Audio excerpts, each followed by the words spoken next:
Hello friends, civilian YouTube channel पे आपका स्वागत है। आज की वीडियो में हम देखने वाले हैं कि किसी भी ग्रेड के मिक्स प्रोपोर्शंस अगर आपको पता है तो उससे सीमेंट, सैंड एंड एग्रीगेट्स की क्वांटिटी कैसे कैलकुलेट करते हैं।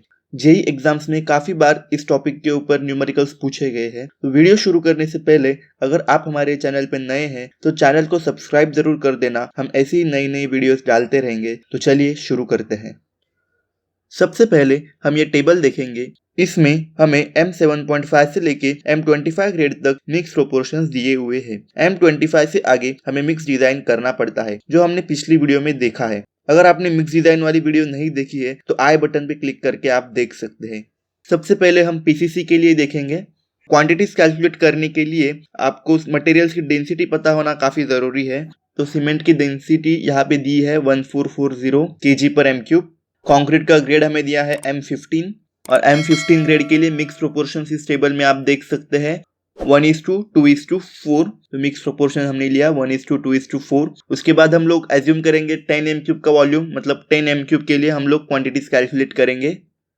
तो volume of dry concrete is equals to volume of wet concrete into 1.5। तो इसका मतलब ये जो 10 m³ हमने एज्यूम किया है वो वॉल्यूम ऑफ वेट कॉन्क्रीट है। हमें volume of dry concrete calculate करना पड़ेगा मटेरियल्स की क्वांटिटीज कैलकुलेट करने के लिए। तो उसके लिए फॉर्मूला है कि वेट वॉल्यूम को 1.54 से मल्टीप्लाई करना पड़ेगा। तो 10 इंटू 1.54, तो वॉल्यूम ऑफ ड्राई कॉन्क्रीट हमें मिला 15.4 m³।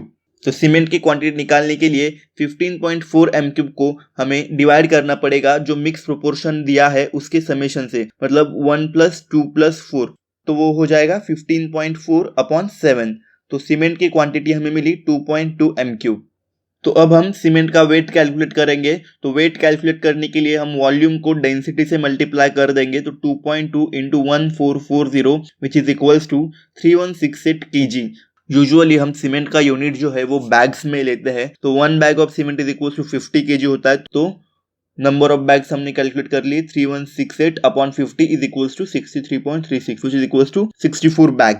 नेक्स्ट हम देखेंगे सैंड इन m³। तो हमारा मिक्स प्रोपोर्शन है 1:2:4, मतलब 1 part of cement, 2 part of sand and 3 parts of aggregate. तो सिंपली यहाँ पे हमने सीमेंट की क्वांटिटी को 2 से मल्टीप्लाई करेंगे तो हमें सैंड की क्वांटिटी मिल जाएगी, और सीमेंट की क्वांटिटी को 4 से मल्टीप्लाई करेंगे तो हमें एग्रीगेट्स की क्वांटिटी मिल जाएंगी। तो आप देख सकते हैं 2.2 इंटू 2 4.4 m³ आया सैंड, एंड एग्रीगेट्स आए 2.2 इंटू 4 which is equals to 8.8 m³।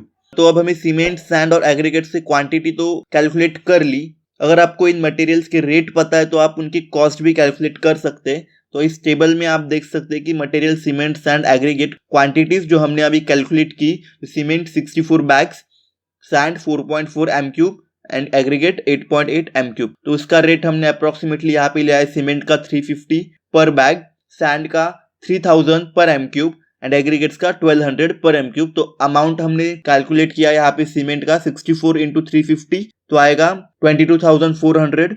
Sand की अमाउंट आएगी 13,200 और एग्रीगेट्स की अमाउंट आई 10,560। तो टोटल कॉस्ट यहाँ पे मटेरियल की हुई 46,160 रुपीज। तो ये था पीसीसी के लिए। अब हम देखेंगे आरसीसी के लिए। तो डेंसिटी ऑफ सीमेंट वही रहेगी। ग्रेड ऑफ कॉन्क्रीट M20 दिया है। तो M20 के लिए मिक्स प्रोपोर्शंस आप देख सकते हैं टेबल में 1:1.5:3। तो स्टील यहाँ पे क्योंकि अब आरसीसी है तो स्टील आएगा उसमें, तो 2% हम एज्यूम करेंगे स्टील, टोटल वॉल्यूम के 2%। डेंसिटी ऑफ स्टील दी है 7850 kg पर m³। यहाँ पे भी हम सेम 10 m³ वॉल्यूम एज्यूम करेंगे कंक्रीट का। तो volume of dry concrete is equals to volume of wet concrete into 1.54 which is equals to 10 into 1.54। तो हमें वॉल्यूम ऑफ ड्राई कंक्रीट मिला 15.4 m³। सेम जैसा पिछली न्यूमेरिकल में हमने किया, cement quantity 15.4 upon summation of mix proportion that is 1 + 1.5 + 3, तो वो हो जाएगा 5.5। तो 15/4/5.5, तो सीमेंट की क्वांटिटी हमें मिलेगी 2.8 m³। तो इस वॉल्यूम को डेंसिटी से मल्टीप्लाई करेंगे तो सीमेंट का वेट हमें पता चल जाएगा दैट इज 2.8 इंटू 1440। तो सीमेंट का वेट आया 4032 kg। तो अब नंबर ऑफ बैग्स हम कैलकुलेट करेंगे 4032/50 विच is equals to 18.64।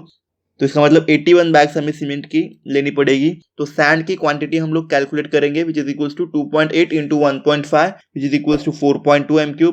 Similarly aggregates की क्वांटिटी हमें मिली 8.4 m3। तो पीसीसी में हमने सिर्फ सीमेंट, सैंड और एग्रीगेट के लिए क्वांटिटीज कैलकुलेट की थी। क्यों यहाँ पे अभी आरसीसी है तो हमें स्टील की क्वांटिटी भी कैलकुलेट करनी पड़ेगी। तो स्टील हमने 2% एज्यूम किया था टोटल वॉल्यूम के, तो टोटल वॉल्यूम हमने 10 m3 एज्यूम किया है, तो उसका 2% मतलब 0.2 m3 स्टील का वॉल्यूम हो जाएगा। तो स्टील भी हम लोग केजी में कन्वर्ट कर लेंगे इसको, तो डेंसिटी से मल्टीप्लाई करेंगे वॉल्यूम को, तो 0.2 इंटू 7850, तो स्टील हमें 1570 केजी मिला। सिमिलरली बाइंडिंग वायर्स जो रीइंफोर्समेंट को टाई करने के लिए हम यूज करते हैं, वो हम 1% ऑफ स्टील लेते हैं। तो स्टील की क्वांटिटी हमें मिली 1570 केजी, तो इसका 1% हम लेंगे तो 15.70 केजी आएगा बाइंडिंग वायर। नेक्स्ट है form work at the rate of 65 metre square per 10 metre cube. तो हर 10 m3 के लिए 65 मीटर स्क्वायर हम फॉर्म वर्क एज्यूम करते हैं। तो इसका मतलब अगर हमारा वॉल्यूम 20 m3 होगा तो फॉर्म वर्क हो जाएगा 130 मीटर स्क्वायर, 30 हो जाएगा तो फॉर्म वर्क हो जाएगा 195 मीटर स्क्वायर। तो इस तरह से वो हमें कैलकुलेट करना पड़ता है। तो यहाँ पे हमारा वॉल्यूम 10 m3 है तो हमारा फॉर्म वर्क 65 मीटर स्क्वायर ही रहेगा। इन सब मटेरियल से अगर आपको कॉस्ट पता है तो जैसे हमने पिछली वीडियो में मटेरियल की कॉस्ट कैलकुलेट की, सेम आप इस न्यूमेरिकल में भी कर सकते हैं। तो इसी तरह से आप किसी भी ग्रेड के लिए अगर आपको मिक्स प्रोपोर्शन मालूम है तो मटेरियल की क्वांटिटीज कैलकुलेट कर सकते हैं। तो आज की वीडियो में बस इतना ही। आई होप आपको वीडियो अच्छे से समझ आया होगा। वीडियो पसंद आई हो तो लाइक कर देना, चैनल को सब्सक्राइब कर देना और दोस्तों के साथ शेयर भी कर देना। मिलते हैं अगली वीडियो में। Thank you for watching.